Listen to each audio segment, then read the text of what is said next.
બનાસકાંઠા જિલ્લાના પાલનપુર શહેરમાં માલણ દરવાજાથી રામપુરા ચોકડી જવાના માર્ગ ઉપર આવેલ રાજીવ આવાસ યોજના ફ્લેટમાં આશરે 240 જેટલા મકાનો આવેલા છે, જેમાં આશરે 2500થી 3000 લોકો રહે છે. તારીખ 23/5/2024ના રોજ આશરે 4:30 થી 5 વાગ્યાના વચ્ચે આવાસ યોજનાના ફ્લેટની બાજુમાં આવેલ ભંગાની લાઠીમાંથી ઝેરી ગેસનો બાટલો બ્લાસ્ટ થતાં અંદાજે 82 જેટલા લોકોને શ્વાસ રૂંધાવ, છાતીમાં દુખાવો થવો, માથામાં દુખાવો થવો અને ઉલટીઓ ચાલુ થઈ ગઈ હતી, જેમાંથી આશરે 82 જેટલા નાના મોટા લોકોને સારવાર અર્થે 108 દ્વારા પાલનપુર સિવિલ હોસ્પિટલ ખાતે ખસેડવામાં આવ્યા, જ્યારે સરકારી ફ્લેટના બાજુમાં આવેલા નાના મોટા અને છોડો પણ બળી ગયા હતા.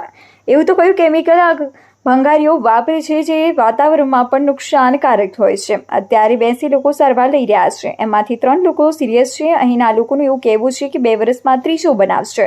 પહેલા પણ ભંગાની લાઠીમાં આગ લાગી હતી, તો પાલનપુર કલેક્ટરશ્રીને અને મામલતદાર સાહેબશ્રીને અમારી વિનંતી છે, અમે કહીએ છીએ ત્યાં રાજીવ આવાસ યોજનાના ફ્લેટના બાજુમાં બિનકાયદેસર ગૌચરની જમીનમાં ભંગારના ગોડાઉનો ખોલ્યા છે, એ તાત્કાલિક ખાલી કરાવવા અને રાજુ ભંગારી વિરુદ્ધ કાયદેસરની કાર્યવાહી કરવી. અત્યારે પાલનપુર પૂર્વ પોલીસ સ્ટેશનના પીઆઈ સાહેબશ્રીઓ રાજુ ભંગારીને હિરાસતમાં લીધેલ છે અને પૂર્વ પોલીસ સ્ટેશનના સ્ટાફની બહુ સુંદર કામગીરી તાત્કાલિક ઘટના સ્થળે આવી ગયા હતા.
છોકરીના આમ બહાર થઈ ચક્કર જેવું આવવા મળે, એના પપ્પાને રાડીની છોકરી અચાનક પાડી હું તો ત્યાં જ બેઠી અને રાડી પાડી જોયું ને તો બહાર સીધો ખપકારો આવ્યો અમને બધા જ. તો અચાનક ખાવ મેડમ કેવું થયું કે આમ છાતી બળવા માંડી, શ્વાસ લેવાનું ખાવ બંધ થઈ ગયું અને જોર થાવ ફાંસીના છોકરીને તો ત્યાં ચક્કર ને એવું આવ્યું અને અમે મેડમ પગમાં ચપ્પલ પહેરવા ગઈ અમે ના રહ્યા અને ઘર ખુલ્લા મૂકીને અમે બેન ભાગ્યા અને અમને એમ કે નીચે ગેસ ઉલટીઓ લાગે નીચે અમને સરકારે પેલી લાઇટ ફાઇટ લગાવી છે ને ત્યાં લાઇટોની ગેસ ફટિંગ તો અમને એમ કે ફૂટી લાગે.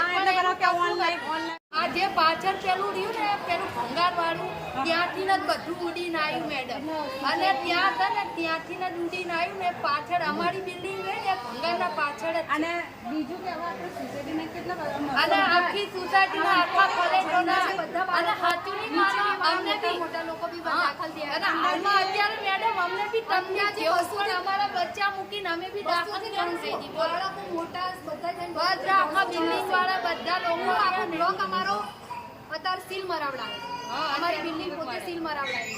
બરોબર અમને હવે કે છે બેનો મેડમ કે કપડાં બદલો પણ કપડાં લેવા જવા માટે બી પોતે અમે કેવી રીતે જઈએ એવી રીતે જઈ બોલો નાના બચ્ચા અમારા જીવ અમે હાથમાં લઈને અત્યારે અહીંયા બેઠા છીએ બોલો આખો દિવસનું છોકરા ભૂખ્યા તરસ્યા જીવ એમનું શું થાય આજે 5 વાગે બીના બન્યો અને 5 વાગે આ બીના બનીને અમે આખા કપડાં પણ ચપ્પલ પહેરવા અમે ના રહ્યા ચપ્પલ પહેરવા અમે ના રહ્યા ચાલી અમે અહીંયા જઈને એટલે મેડમ અમારું કહેવાનું એ થાય કે સરકારને ત્યાં જીને બી કરી હોય કોઈ બી હોય કરી શકે આટલા નાના બચ્ચાનો જીવ જતો આનું કોણ જિમ્મેદારી લે. અમે ઈ ફ્લેટના અંદર અમે કેટલા 1000 થી 5000 માણસો અમે રહી હતી તો સરકારને અમારે ઈ જ કહેવાનું થાય કે આટલા બચ્ચા આપ્યા છો તે હાલ માંડા પડ્યા તો તમે કરી સજા આપજો. હા અમારું કહેવાનું ઈ થાય છે બેન ના રાતની બીજા કોઈ બી હોય છોકરા મરી જાય કે હા કેટલા છોકરા દાખલ? 50 છોકરા અને આપણા ગર્ભવતી મહિલાઓ આપણા જે પ્રેગ્નન્સી 3 મહિલાઓ એમ તમે ગર્ભવતી એમ તો તમારો કયો મહિનો ચાલે અત્યારે? ત્રીસરો મહિનો ચાલે.